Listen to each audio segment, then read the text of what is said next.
Bonjour les sentinelles, j'espère que je vous trouve en parfaite santé ce matin. C'est votre sœur Inès. Le titre de notre exhortation ce jour, c'est Dieu nous veut tout entier. Nous sommes dans le livre de Jacques, chapitre 4, versets 5 à 10. Croyez-vous que l'Écriture parle sans raison? C'est avec jalousie que Dieu aime l'Esprit qui habite en nous. Cependant, la grâce qu'il accorde est plus grande encore. C'est pourquoi l'Écriture dit, Dieu s'oppose aux orgueilleux, mais il fait grâce aux humbles. Soumettez-vous donc à Dieu, mais résistez au diable et il fuira loin de vous. Approchez-vous de Dieu et il s'approchera de vous. Nettoyez vos mains, pécheurs. Purifiez vos cœurs, hommes partagés, c'est-à-dire irrésolus. Ayez conscience de votre misère. Soyez dans le deuil et dans les larmes. Que votre rire se change en deuil et votre joie en tristesse. Humiliez-vous devant le Seigneur et il vous élèvera. Le texte précédent que nous avions lu dans les versets 1 à 4 du chapitre 4 du livre de Jacques et celui-ci que je viens de lire font, bien aimé, une seule pensée. Et je récapitule. La pensée du monde, l'amour du monde ou encore l'esprit du monde est en totale et parfaite opposition à la pensée et à l'esprit de Dieu. Le Seigneur explique que l'amour du monde, c'est-à-dire l'attachement à tout ce à quoi nous sommes accoutumés et qui est opposé à la pensée de Dieu, est une inimitié pour Dieu. Il a cité l'exemple des disputes, des querelles, des demandes non exaucées, etc. Et il nous explique que tout cela est suscité et manifesté par l'esprit du monde. Or, bien-aimés, nous sommes des enfants de Dieu.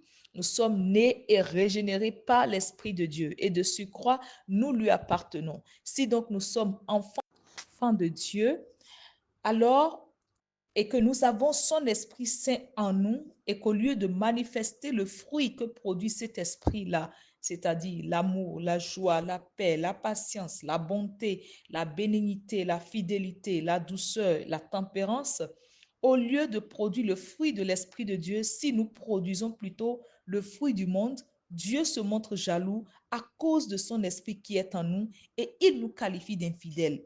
Nous le trompons.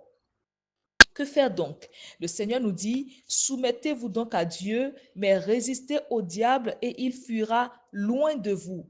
Bien-aimés, ce que j'entends le Seigneur dire ici, c'est que même nos chutes occasionnelles là, on peut s'en passer. On n'est même pas obligé d'être constamment en train de tomber et de nous relever sans cesse dans le péché. Le Seigneur dit, soumettez-vous à Dieu. Cela veut dire décider intentionnellement d'obéir à la parole de Dieu. Est-ce dans cette situation d'injustice, par exemple, que le Seigneur me demande de pardonner?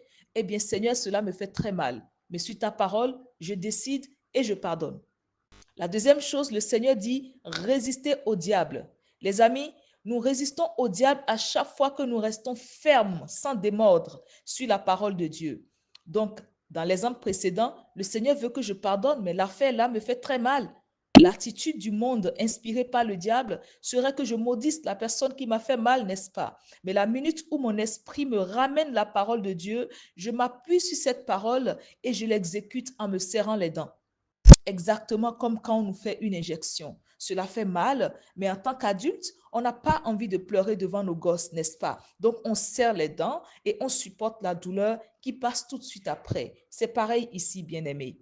La conséquence des deux premiers points, le Seigneur dit, et il fuira loin de vous. C'est qui il? Il s'agit du diable, bien-aimé. Quand on décide de se serrer les dents et obéir à la parole de Dieu, aussitôt tout comme la douleur de l'injection passe, ainsi le diable fuit devant nous. Les tempêtes s'apaisent devant nous et les situations redeviennent normales. Après tout, il faut être deux pour combattre dans un ring, n'est-ce pas, bien-aimé? Vous êtes-vous senti concerné par les petites reproches du Seigneur dans ce test? Si oui, sachez que c'est un appel à la repentance que le Seigneur vous fait, bien-aimé. Il dit, approchez-vous de Dieu et il s'approchera de vous. Nettoyez vos mains, pécheurs. Purifiez votre cœur, homme partagé, c'est-à-dire irrésolu. La personne irrésolue, c'est la personne qui a un pied dedans et un pied dehors. Il est avec le Seigneur, mais il continue d'aimer les choses du monde. Ayez conscience de votre misère, dit le Seigneur. Soyez dans le deuil et dans les larmes. Que votre rire se change en deuil et votre joie en tristesse. Humiliez-vous devant le Seigneur et il vous relèvera. Amen. Je l'espère que vous avez été bénis par ce post bien-aimé. Je vous invite aussi à bénir quelqu'un d'autre en retour en le lui partageant et retrouvons-nous encore bientôt sur les Sentinelles pour de nouvelles exhortations. Demeurez bénis, sœur Inès.